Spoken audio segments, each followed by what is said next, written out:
Welcome back to another episode of Impossible Equals Impossible. I'm so excited because this episode is the year mark, right?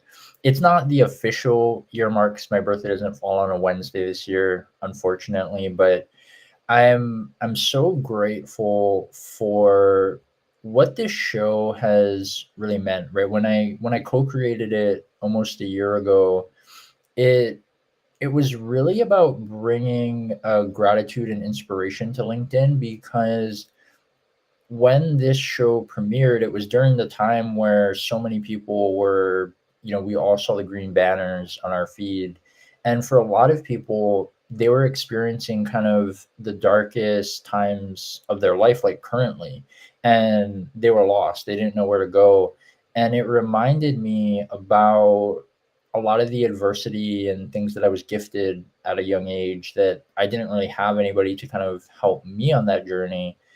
And the whole through line of my entire life has always been being the person for others that I wish that I have. So, really creating a platform and a place where other people can come and share their stories. I didn't count exactly like how many episodes. I know it was close to 50, but in half of those episodes, it was with guests and it was with people, probably more than half actually, now that I think about it. But it was about people sharing their entire stories, right? Like so many times on social media, we get caught up on the highlight reels and people want to tell you what they want you to know. They're not really going to share with you a lot of the darkest times of their life, right? A lot of just really critical turning points that aren't necessarily wins, but in the long picture, it's like some of the biggest wins.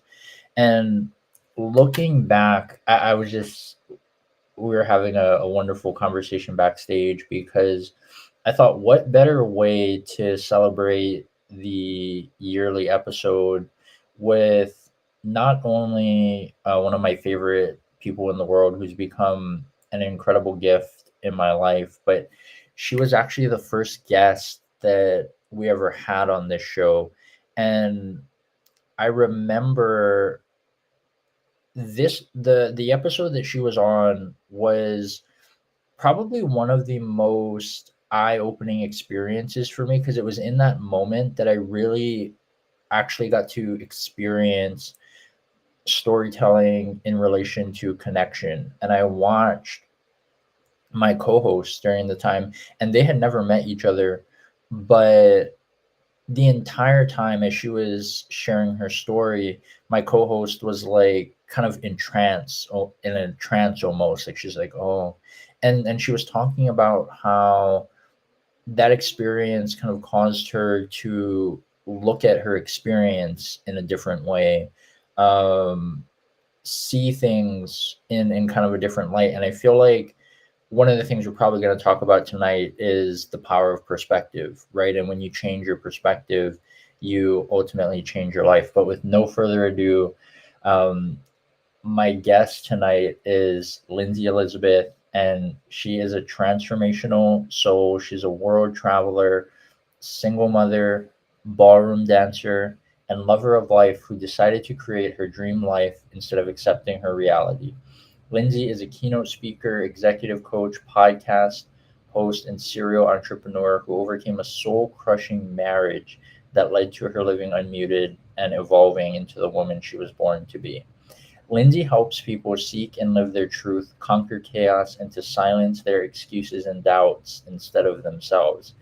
Empowering, insightful, and infinitely adaptable, Linzy Elizabeth is your go to resource for evolving a life of authentic success, harmony, and deep fulfillment. And with no further ado, I bring to you one of my favorite people and one of the most incredible people that I've met, Linzy Mm. Elizabeth. Thank you, Lindsay, Paul. Thank you for all of that.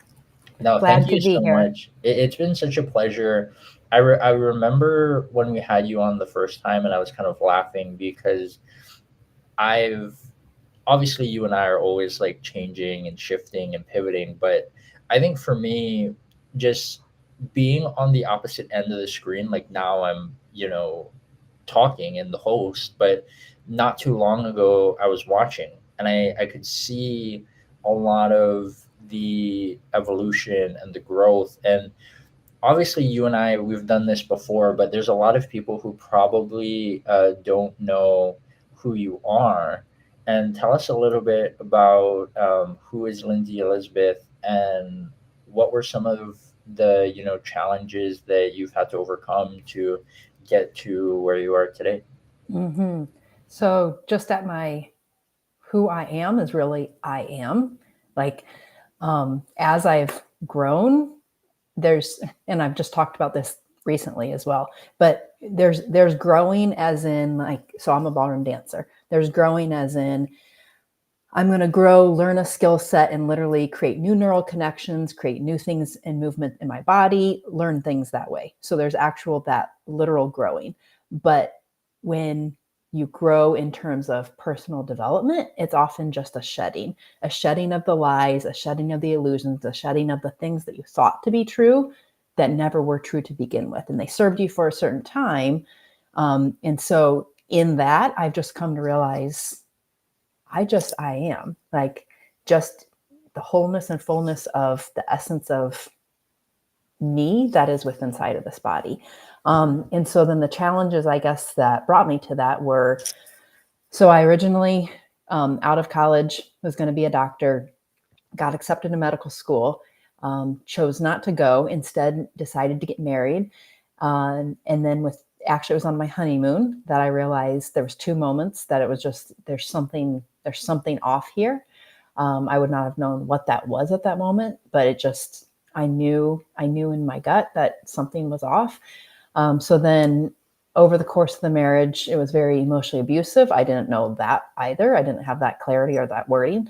But had a farm, had cattle, sheep, chickens, had a homeschooled the kids, had a landscaping business, and then ended up getting divorced. And so my marriage was the catalyst for my evolution. And I just knew that somehow love had to be the answer. But what did that mean? What did that look like? Because it sounds great to be like, oh, love wins and love is the answer. But what does that actually mean?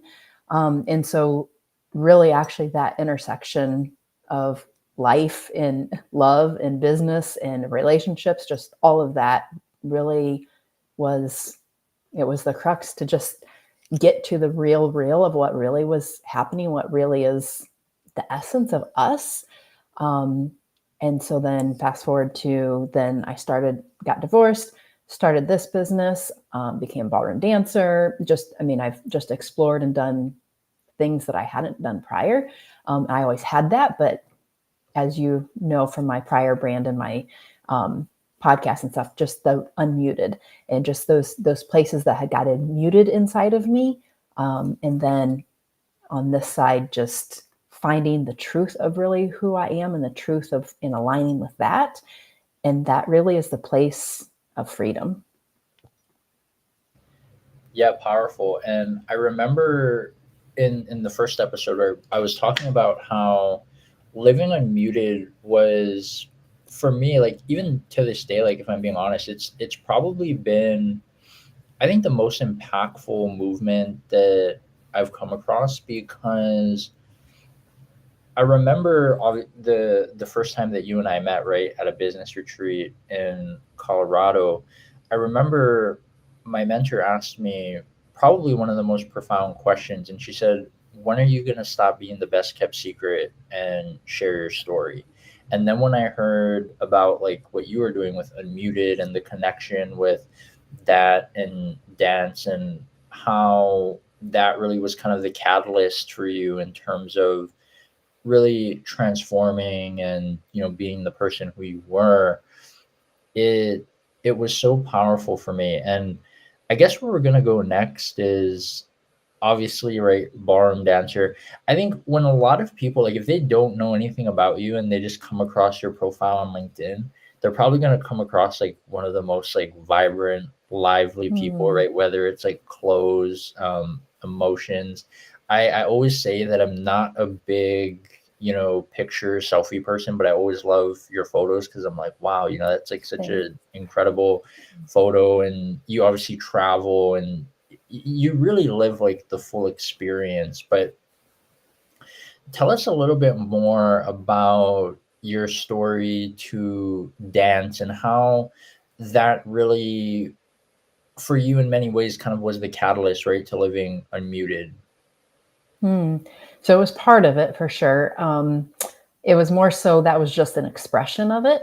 Um, and so to realize we have these things that happen inside of us, and when that becomes your yes and you know that that's your authentic yes, that then is the pathway to allow that pathway becomes the catalyst for your true self to emerge.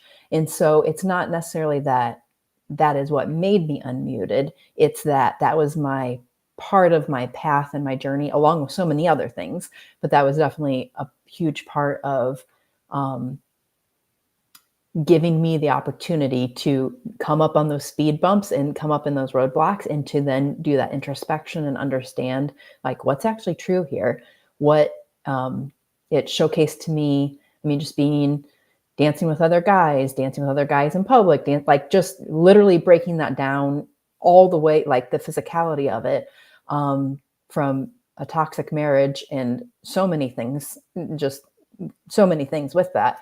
But to then just that provides the opportunity to be like, wait, that that actually can't be true. Or even just because dance, it just the physicality of it and the physics of it, there's just one liners that my instructor would say, and it would just be like, whoa. Like, and it just brings into, because it is, ballroom dance is a relationship, because you're having a relationship with yourself, then you're having a relationship with that person, and then you're probably also having a relationship with the audience, and then also the dance floor and the other people there. So it's like, but mostly with the person that you're with. But you're having this relationship, and it doesn't work if each person is not in their own alignment, and then you come in alignment together. And so often in relationships, it's entangled and it is enmeshed, and it's not in, each person is not in correct ownership of their own alignment and what's happening within them. And whether that's um, husband, wife, mother, daughter, friendships, like there's just a lot of entanglement. And then you have the sandpaper, the soul moments, and you can feel it. And so when you feel that friction, that really is the invitation to say there's something here, and that what's here isn't freedom yet, but that friction is an invitation into freedom.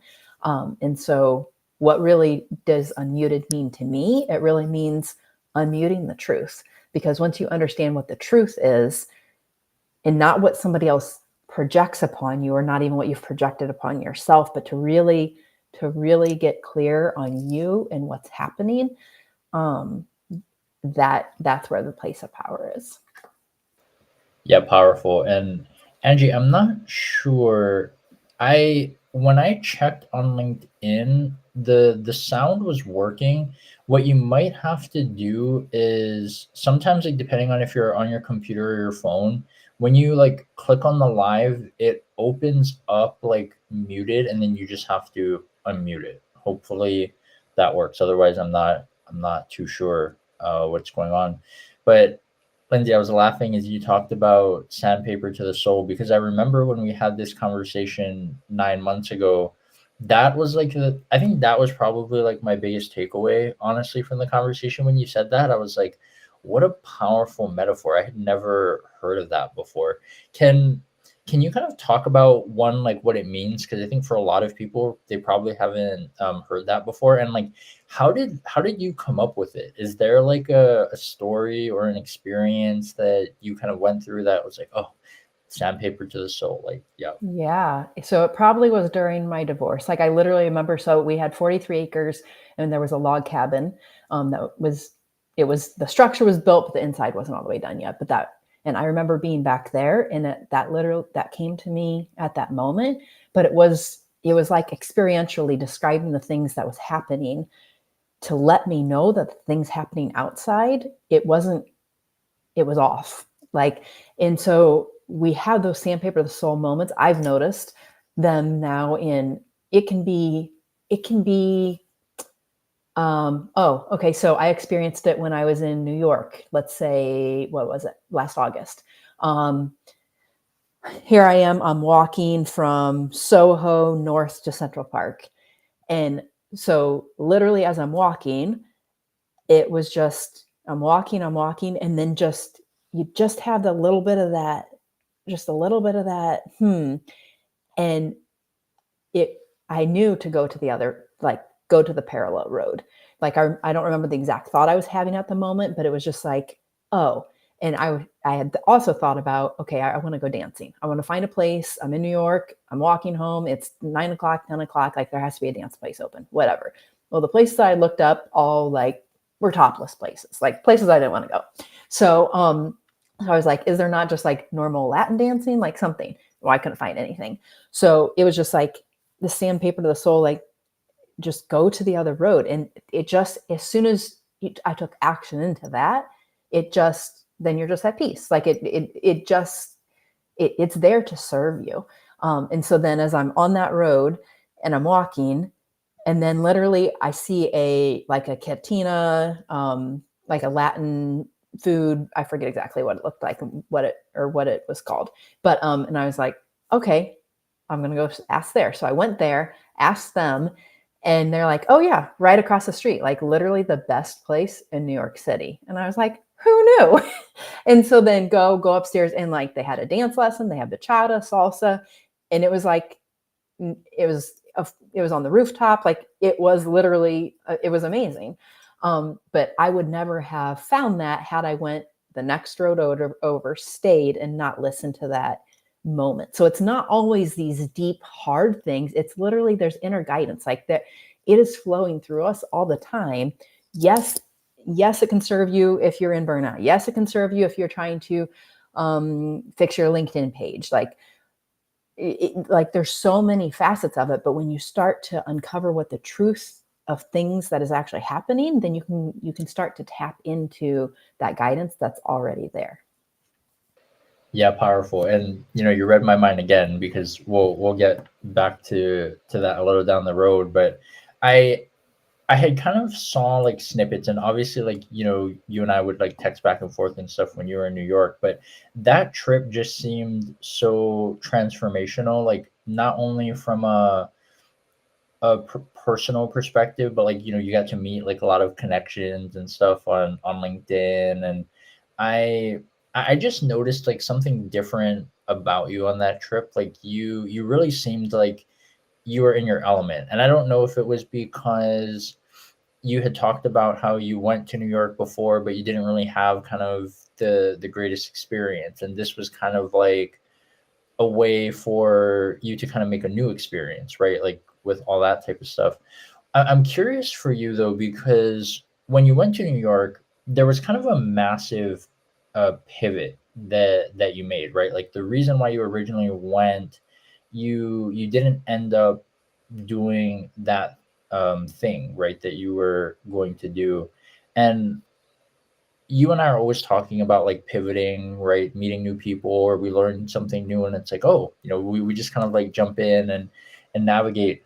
I'm curious for you, the pivoting and change is like a challenge for so many people. What insight would you share with people about kind of like ways that you can kind of spot pivoting, or just like if there's any strategies or tips that you have on like how people can do it, right? Mm-hmm. So the first thing is to people. It's so easy to extrapolate to out here, like, oh, that's hard, or I don't know how that's going to turn out, or that's going to be complicated, or that's going to cost a lot of money, or what if it doesn't work, or whoa, like come back to this moment. There's something that's happening right here in this moment that's already hard. Like hard isn't out there, hard already showed up. And so to recognize that, because we bypass the truth of that and go into the past or the future of what might, could, should, would, maybe, what if, when, whoa, like hard has happened. What is compelling you to even ask this question, desire something? Because if you were just rolling on and everything was well, you wouldn't be thinking about that next thing. You wouldn't be thinking about the pivot. You wouldn't be thinking about what if. And so it's really aligning with the truth that's happening in this moment, because that's also where your power is. That's where your strength is. It's not, I have to pull up my bootstraps, garner up the strength so that I can pivot, so that I can hurry up and do this. No, literally, if you stay present in this moment with this feeling, with the things that are happening right here, because this is where the power is. You don't have to go find it. And so that's where also the energy is to do the pivot. And when it's aligned, it won't be overwhelming. It might seem like too much if you think 3, 5, 12 steps down the road, but if you stay at this step, there's always enough strength for this step. And that step might mean I need to take a nap. I might need to go walk outside. I might need to pray. I might need to call somebody. But that's just the next step. And then when you wake up or you're done praying or you're done with your walk, you're going to have clarity for the next thing that you need to do. And so when you just take it literally, eat the elephant one bite at a time, whatever metaphor you want to use, but when you stay present in this moment and keep harnessing these horses that are out here running and going everywhere, and like, whoa, come back here, come back here, and what's actually true, what's actually happening right here, because this is where your power is.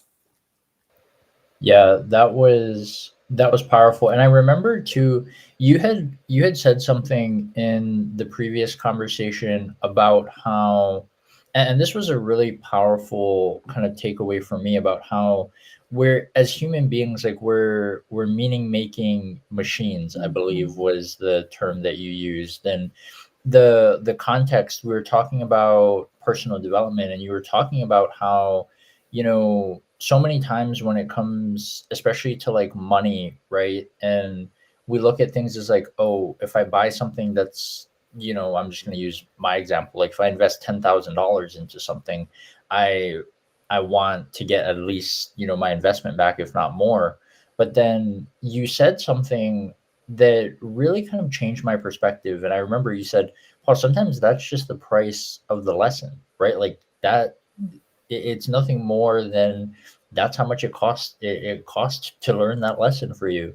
And I thought about that and I was like, oh, that was so powerful, and it changed my perspective. And that's like one of my favorite things that I love about you, because I'm usually the one in a lot of groups and spaces where I like to flip the conversation on the head just because it's fun to me. Mm-hmm. But when you and I communicate, like you'll post something and then I'll respond, and then you'll respond with something. And I was like, oh, wow, I never even thought about that from your perspective. And when we're going over the transformation, right? Like your divorce, one of the biggest challenges and obstacles that you had to overcome, how crucial was perspective to essentially, like we hear this phrase all the time, like change your perspective, change your life.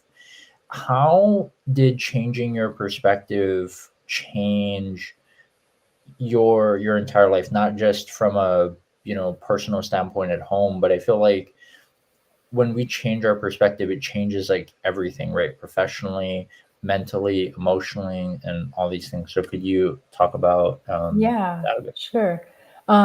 So I would answer this different probably every 3 to 6 months along my journey, actually.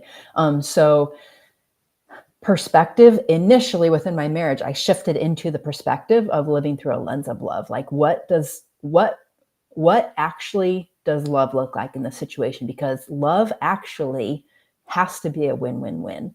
Love is not parasitic. Love is not where someone is lifted up and the other person's squished. Love is not an imbalance. Love is when I act from this place of love. I might not know what you're going to do with it. You might not like it, but there's a realization that it's actually the invitation that maybe the other person needs. That's not why you're doing it, though. That's not the motivation. So for me, acting on my own behalf in the divorce, I started to realize it actually was a gift to him. He probably never will see it that way, but that's his own, like, that's what's happening with him.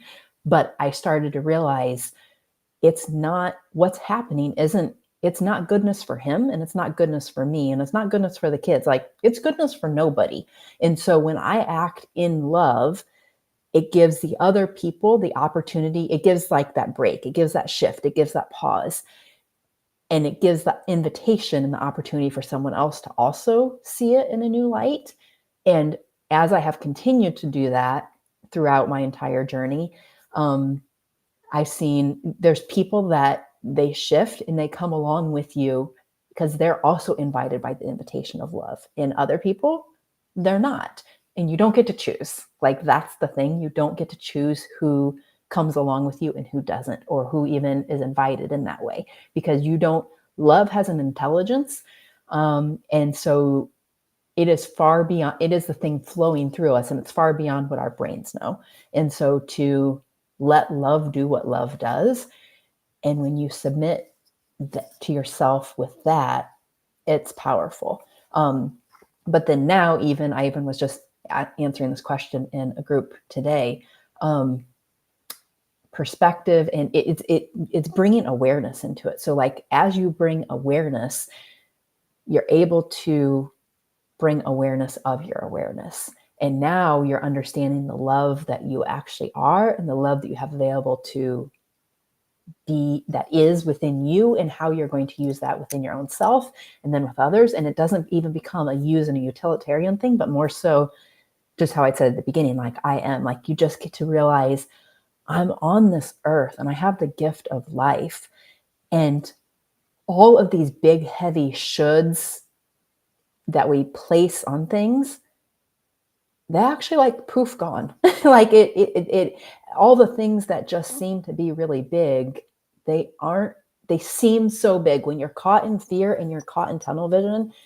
They seem so very big. But yet to realize there is a different way, and that doesn't have to be that. Yeah, powerful. I love everything that you said there, and like kind of touching on that perspective and self-awareness piece.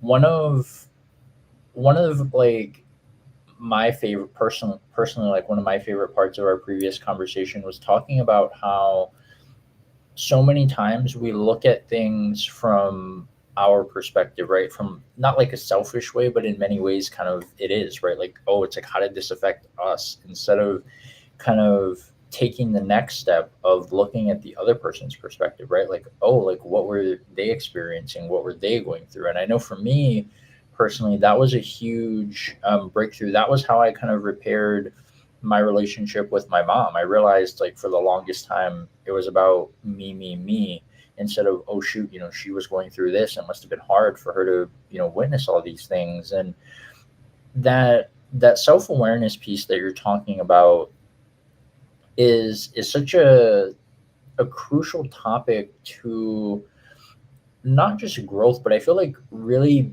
being in our experience. Because I'm curious for you, but my biggest takeaway that I had last year was that if I'm being honest with myself, right, we talked about truth. I was probably existing asleep for most of my life than I was living awake, alive, and intentionally. And I could almost feel the difference, right? It's kind of like so many people are just going through the motions, existing, doing all these things. But then you have like people, I would say, like yourself, who are living intentionally, right? Like traveling, saying yes to doing these things, dancing, all of these type of things. What do you think it was for you, if you have any kind of insight or tip on helping people kind of build self-awareness, right? Like, if they don't really kind of know where to start. I obviously have my own answer, but I'm curious, for you, what would Mm-hmm. you share? So a good tool would be journaling. Um, yeah, whether you're using prompts or you're staring at a blank page and you set your timer for 5 minutes and you look at a bird and you just journal about the bird. You like, start somewhere. And for someone who is just starting, it is powerful to just set the timer for 5 minutes, give yourself that time, and then when you're done, you're done. Because sometimes it just feels like then the guilt trip sets in and I haven't done enough, or whoa, no, just like, give yourself the gift of that time, and whatever happens within that time. Stare at the blank page of paper. Do that for 34 days in a row. Probably on the 35th day, you're going to draw a bird. You're going to make an apple slice. You're going to like, something's going to come out of you at some point. Like you'll be compelled about something, and you're not used to sitting and being quiet. So there's so many different things, but it's pausing the narrative that's currently happening where you don't have awareness. Like it's just consuming, and it's just consuming. And so anything that creates that pause, it's so powerful. And journaling, I feel, is definitely one of those. But then I also do want to say too, when you said I live with intention, it's not the intention. So we can look at like, oh, I wear these colors of clothes, or oh, I'm a ballroom dancer, or oh, I blah, blah, blah. Like we can look at this and say, oh, she's living intentional. My actual place of intention is I want to live from that authentic place of alignment and truth. And so it literally is back to those sandpaper, the soul moments, like each step. For example, I have not been to the studio. I am a ballroom dancer. I still identify with that as like a skill set and something I love and that I am and I do. But I have not been to the studio since the end of October. I didn't know I was pausing, but it happened. It just was like, I don't think I'm going to schedule more lessons at this moment. I might in a week, I might in two. Like it was just the moment came of, I think I'm just not going to schedule those lessons. So it was that sandpaper to the soul moment, and it was just pause. And I've learned to listen to that. But then in that pause, the things that have unfolded in the past up until this moment would have never unfolded in that way had I not taken that pause. So it's really being intentional about those moments. And even if you're like intentional about becoming aware, I realize I'm unaware, but the pain is there to bring you into awareness. The pain is there to set you free, and you gain your freedom. Awareness is the first step.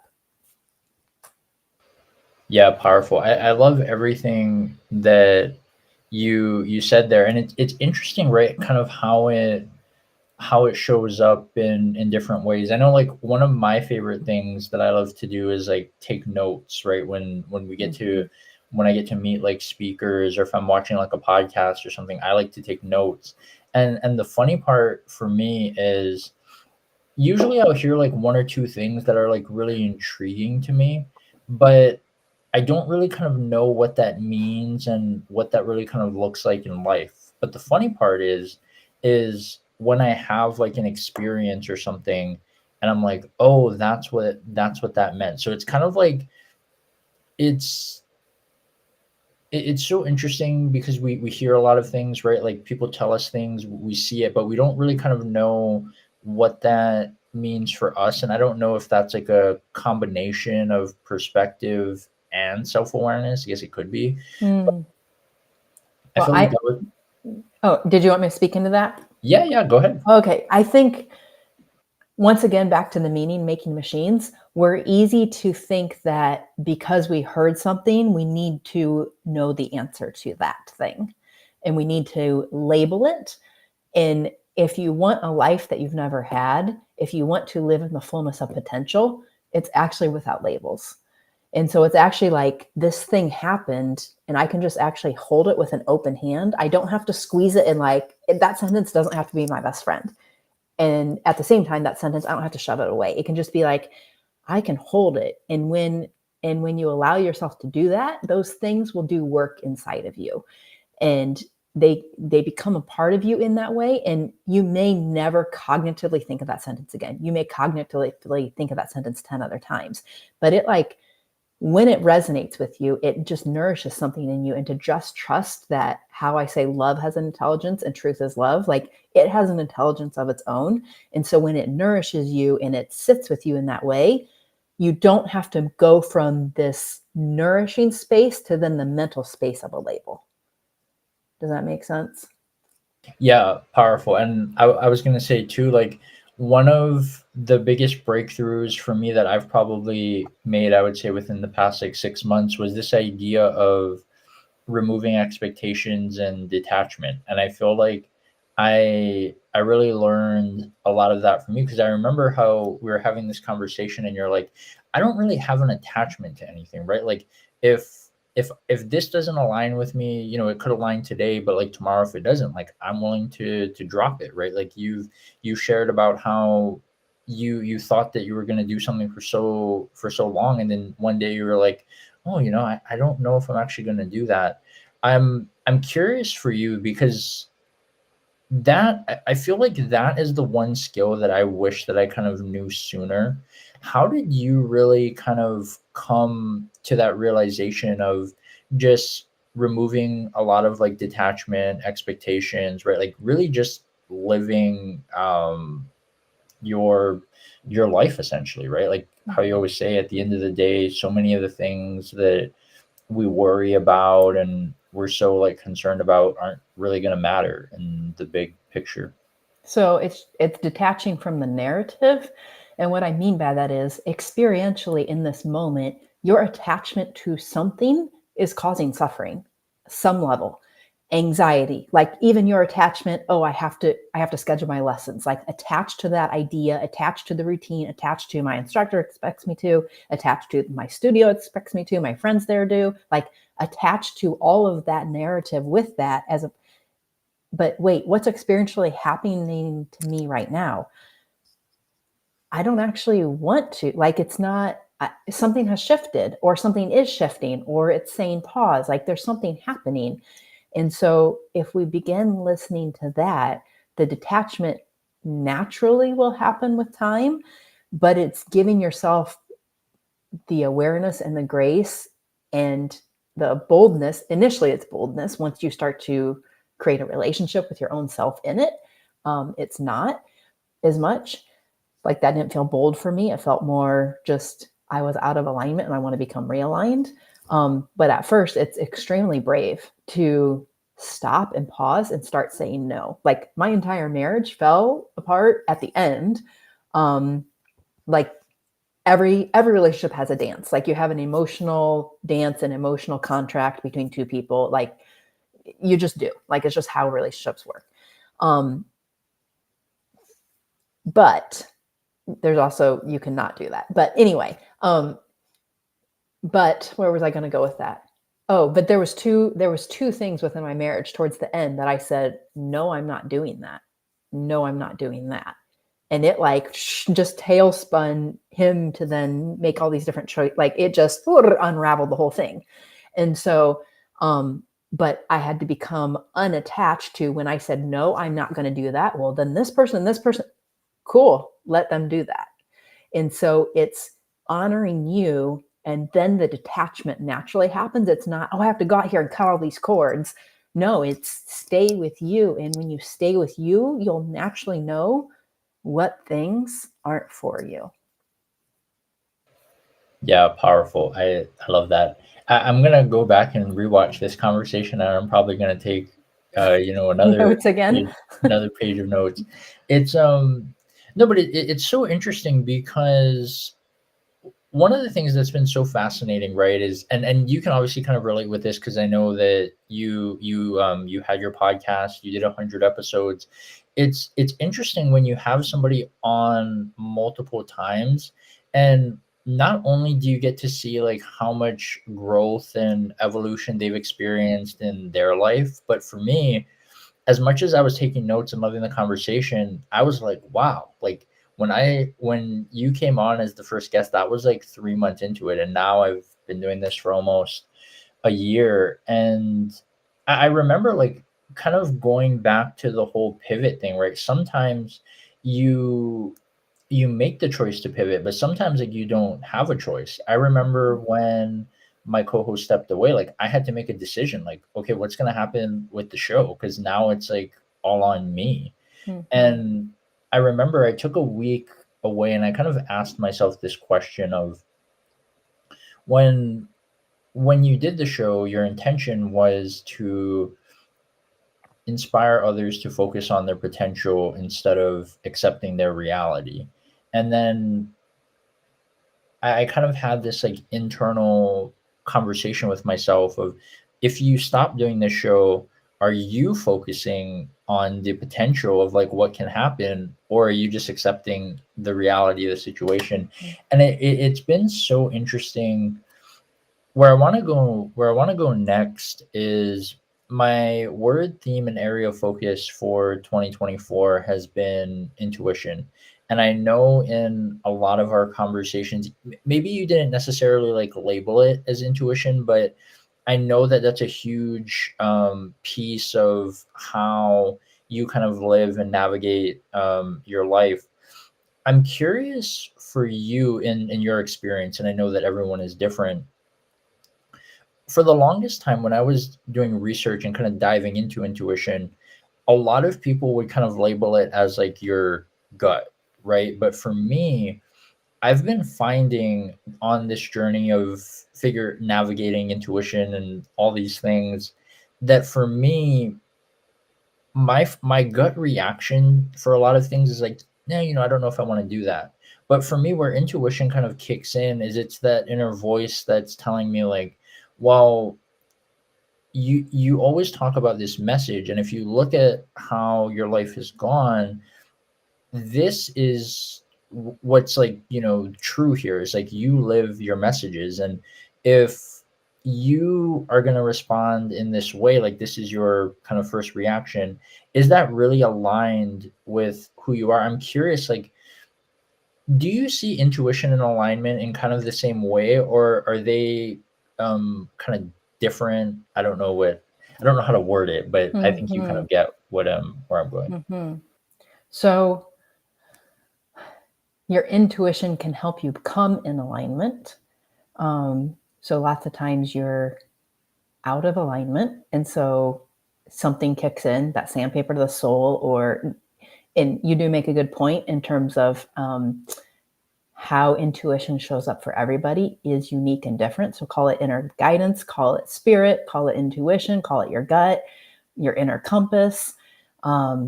It does show up in different ways for everybody, and yet at the same time, there's not like 4,000 ways. You know what I'm saying? So like we are unique, but it's more the matrix of us is unique. We all still feel the same emotions, but it just the way that it's put together. Um, and so like because it's really easy to think, oh well, I'm so unique. No, you're not actually unique. Like you are unique in the expression and who you are, but we're all so human to not think that you're so unique that you're experiencing something that other humans haven't experienced, because you have in your unique matrix, but you haven't in terms of humanity. And so with that, the intuition, the alignment, when you're out of alignment, intuition can help you get in alignment. And when you are in alignment, your intuition, now you're in flow. Like now it's not grindy, and now it's not I have to power through this. It's I have the energy for the next step, and I don't have the shame and the fear and all of that attached to it. It's you can enter into this place of freedom and flow. And we see that in sports when people are, but then they can be out of the flow of the sports, and then we see somebody off camera and they lose their shit with somebody. Like it totally like blows up somehow.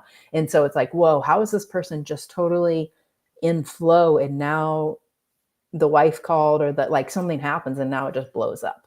And so to realize you can have flow available, but when you are actually in flow, so when I say like in the I am, in the actual identity of you and your authenticity, and I know that might seem like a big leap from where you are at the moment, but still it's shining the light into what's possible for you. um, that's really the place of your intuition and that inner guidance. Yeah, that's powerful. I don't think I ever had anybody kind of explain it in that way. So that was really powerful. I remember one of my favorite, I think like one of the most like common pictures I see is always like, you putting like your hands in the air Mm-hmm. and doing Yep. that whole thing with Yep. yeah, the breath of life and essence.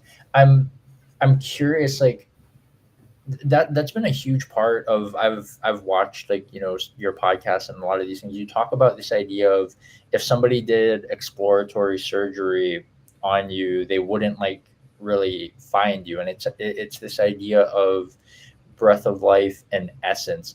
I'm I just love the stories behind, like, how people come up with these things.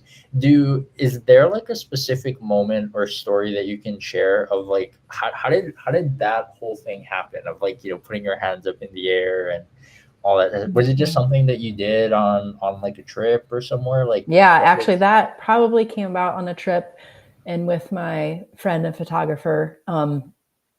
Yeah, and then that just kind of became a theme. But then also so there's multiple diagrams that when I'm in coaching sessions or in group sessions that I share that come out, and they're just true and true again. But one of the diagrams also has that as part of it. But it just literally you're at that apex, and it's like the freedom is here, and you can always feel when you're like, oh, what are they thinking? You're not in freedom. Oh, I wonder what they're saying about me. You're not in freedom. Like all the people, the places, the events, the things that are in alignment with you, your flow, your intuition, your authenticity, it's all here, and you don't feel crunched down. You don't feel in lack. It's just, and so it, yeah. I mean, I literally did that today a couple times. I was walking my dog. I did it. Like I just I did it. Yeah. Out in the sunshine, in the grass before I got on this actually with my dog. Because it's like, it just elevates and does something. It just, you see the world differently, and the problems somehow don't seem like the problems that they were when you give yourself that upward posture. Mm-hmm. Yeah, and I remember too, like, it was towards when I was watching it, I was surprised like how it was towards the end when I was watching the first episode, because I was like, I swear this was in the beginning, but Mm.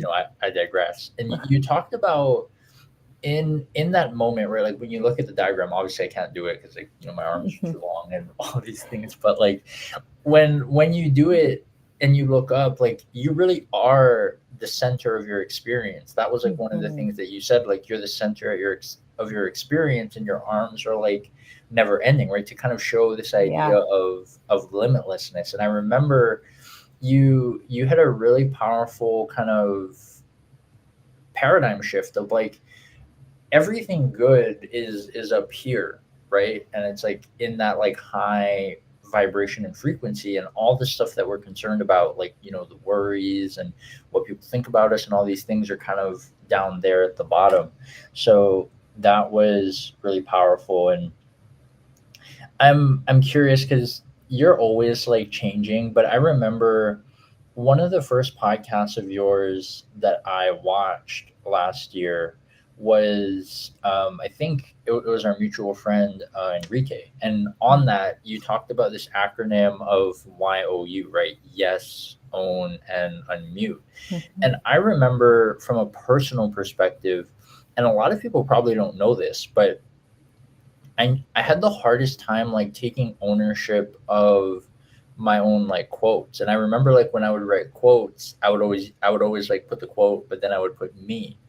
And you said something to me that was so powerful. And you said, Paul, like, it, put your name on that quote, like, take ownership, right? There's power in like saying your name and all these things. And I know you talked about like unmuted has kind of like shifted a bit, but is YOU still very much like that acronym, or do you have like a new one that you kind of look to as, like, one of your main things that Mm-hmm. you share? Yeah. So I have multiple different things. It just depends the context. But YOU, it literally is so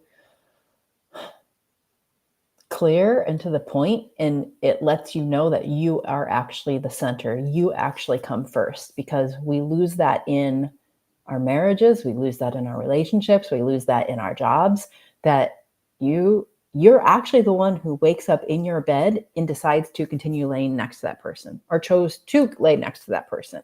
You're literally the one who chooses every day to get up and then get in your car and go to that job, or to sit in front of Zoom and have a meeting, to look at your bank account and hope that your employer paid you. Like, to really understand that you are the one having this experience, and to take massive ownership of that and what you're saying yes to.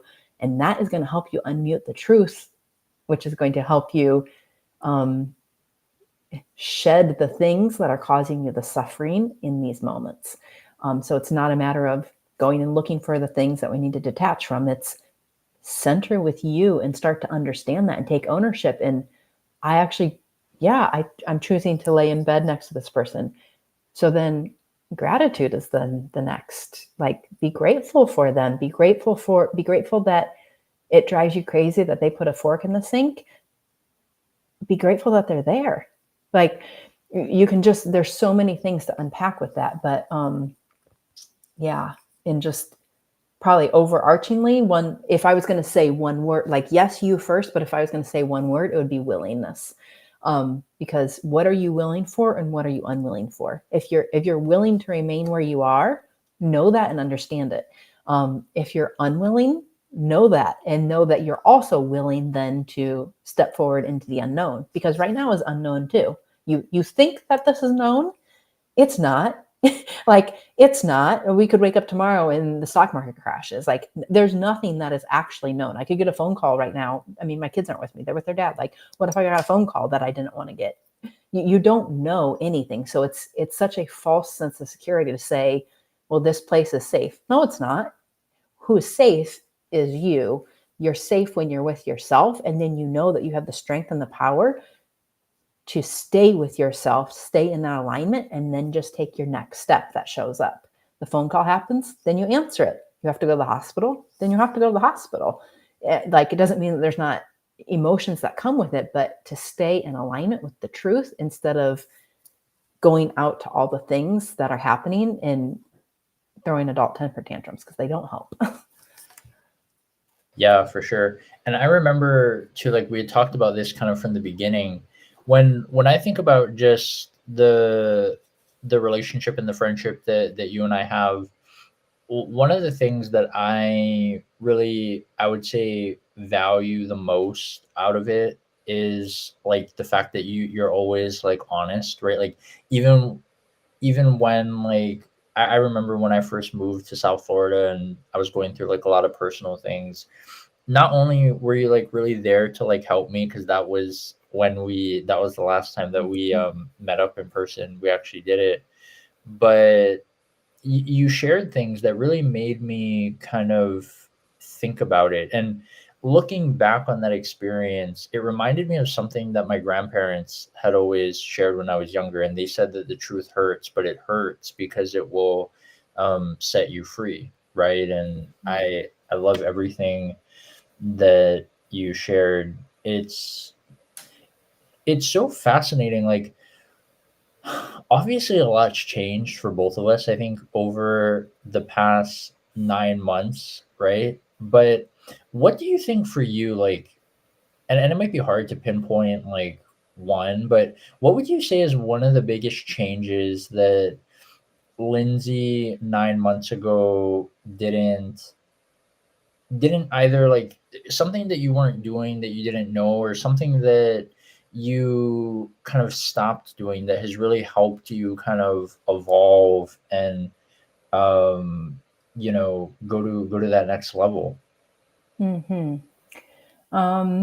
It's more just a continuation of the things.